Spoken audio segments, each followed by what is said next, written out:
श्रीमन नारायण नारायण हरि हरि। आज हम आपको सुना रहे हैं योगिनी एकादशी व्रत की पावन कथा। आप लोग जरूर सुनिए और ज़्यादा से ज़्यादा वीडियो को लाइक कमेंट और शेयर कीजिए। कहा जाता है इस कथा को सुनने मात्र से ही व्यक्ति के पापों का नाश हो जाता है और व्यक्ति को मोक्ष की प्राप्ति होती है। तो शुरू करते हैं योगिनी एकादशी व्रत की कथा। सदियों पहले स्वर्गलोक की अलकापुरी नाम की एक बेहद सुंदर नगरी थी। वहां धनपति राजा कुबेर राज किया करते थे। राजा कुबेर भगवान शिव के परम भक्त थे और वे रोज सुबह महादेव की पूरे विधि विधान के साथ पूजा किया करते थे। कुबेर के महल में हेममाली नाम का एक यक्ष रहता था। उसका काम रोज सुबह मानसरोवर से भगवान शिव की पूजा के लिए ताजे और सुंदर फूल लाना था। हेममाली की पत्नी का नाम विशालाक्षी था, जो अत्यंत रूपवती और सुंदर थी। हेममाली अपनी पत्नी से अगाध प्रेम करता था और उसके मोह में डूबा रहता था। एक दिन हेममाली रोज की तरह मानसरोवर से सुंदर फूल तोड़कर लाया, लेकिन महल जाने के बजाय वह अपनी पत्नी के प्रेम पाश में बंधकर अपने घर पर ही रुक गया।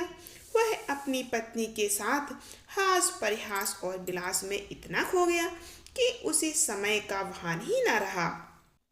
उधर अलकापुरी में राजा कुबेर दोपहर तक भगवान शिव की पूजा के लिए हेममाली का इंतजार करते रहे। जब पूजा का समय बीतने लगा और फूल नहीं आए तो राजा कुबेर को बहुत क्रोध आया। उन्होंने तुरंत अपने सैनिकों को आदेश दिया कि जाकर पता करो कि हेममाली अब तक फूल लेकर क्यों नहीं आया। सैनिकों ने हेममाली के घर जाकर देखा और वापस आकर कुबेर को बताया, हे राजन, हेममाली अपनी पत्नी के मोह में अंधा होकर घर पर ही समय बिता रहा है। यह सुनकर कुबेर के क्रोध की सीमा न रही। उन्होंने तुरंत हेममाली को दरबार में हाजिर करने का हुक्म दे दिया। कांपते हुए कदमों से हेममाली राजा कुबेर के सामने उपस्थित हुआ। कुबेर ने गरजते हुए कहा, अधर्मी कामुक, तूने अपनी काम वासना के लिए साक्षात देवों के देव महादेव की पूजा में विघ्न डाला है। तूने ईश्वर से बढ़कर स्त्री मोह को चुना है। इसीलिए मैं तुझे श्राप देता हूँ कि तू इसी क्षण स्वर्गलोक से गिरकर मृत्युलोक धरती पर जाएगा और काम वासना से पीड़ित होकर कोढ़ का रोगी बन जाएगा। तू अपनी प्रिय पत्नी से हमेशा के लिए बिछड़ जाएगा। राजा कुबेर के श्राप देते ही हेममाली उसी पल स्वर्ग से नीचे गिर पड़ा। धरती पर आते ही उसका सुंदर शरीर कोढ़ की बीमारी से सड़ने लगा। उसके पूरे शरीर से दुर्गंध आने लगी और असहनीय दर्द होने लगा। उसकी सुंदर पत्नी उससे दूर हो गई। हेममाली घने जंगलों में भूख प्यास और बीमारी से तड़पता हुआ भटकने लगा। उसे दिन में न चैन मिलता था और न रात को नींद आती थी, लेकिन क्योंकि वह स्वर्ग में भगवान शिव के लिए रोज फूल लाता था, उस पूजा के थोड़े से पुण्य के कारण उसकी याददाश्त बची रही। उसे अपने पूर्व जन्म की गलती का पछतावा था। सालों तक कष्ट भोगने के बाद एक दिन हेममाली भटकते भटकते हिमालय पर्वत पर पहुंच गया। वहां उसे महर्षि मार्कंडेय का पावन आश्रम दिखाई दिया। महर्षि मार्कंडेय ब्रह्मा जी के समान तेजस्वी दिखाई दे रहे थे। हेममाली उनके चरणों में गिर पड़ा और जोर जोर से रोने लगा।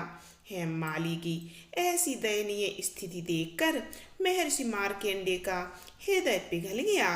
उन्होंने दयापूर्वक पूछा, पुत्र, तुमने ऐसा कौन सा घोर पाप किया है जिसके कारण तुम्हारी यह दुर्दशा हुई? तुम्हारा शरीर कोढ़ से क्यों सड़ रहा है? हेममाली ने हाथ जोड़कर रोते हुए कहा, हे मुनिवर, मैं राजा कुबेर का सेवक हेममाली हूँ।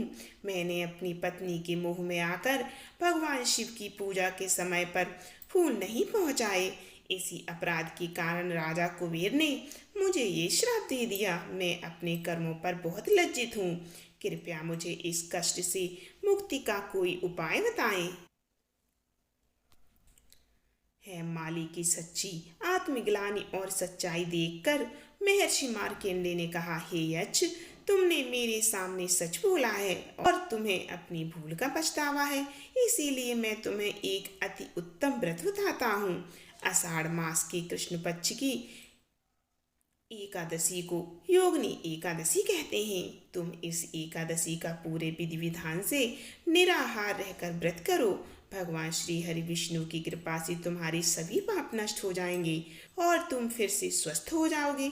हेममाली की खुशी का ठिकाना ना रहा। उसने ऋषि के कहे अनुसार आषाढ़ कृष्ण योगिनी एकादशी आने पर पूरी श्रद्धा भक्ति और कड़े नियमों के साथ व्रत रखा। उसने भगवान विष्णु की पूजा की, जागरण किया और द्वादशी के दिन व्रत का पालन किया। इस पवित्र व्रत के प्रभाव से महान चमत्कार हुआ और हेममाली का कोढ़ पूरी तरह ठीक हो गया। उसकी त्वचा सोने की तरह चमकने लगी और वह फिर से एक सुंदर यक्ष बन गया।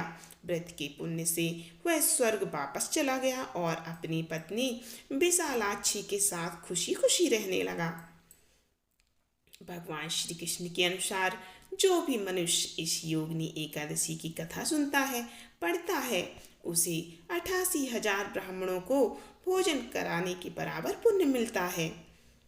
यह व्रत शरीर के रोगों को दूर करता है, सुंदर रूप देता है और मनुष्य के जाने अनजाने में किए हुए सभी पापों को भी मिटाकर अंत में मोक्ष प्रदान करता है।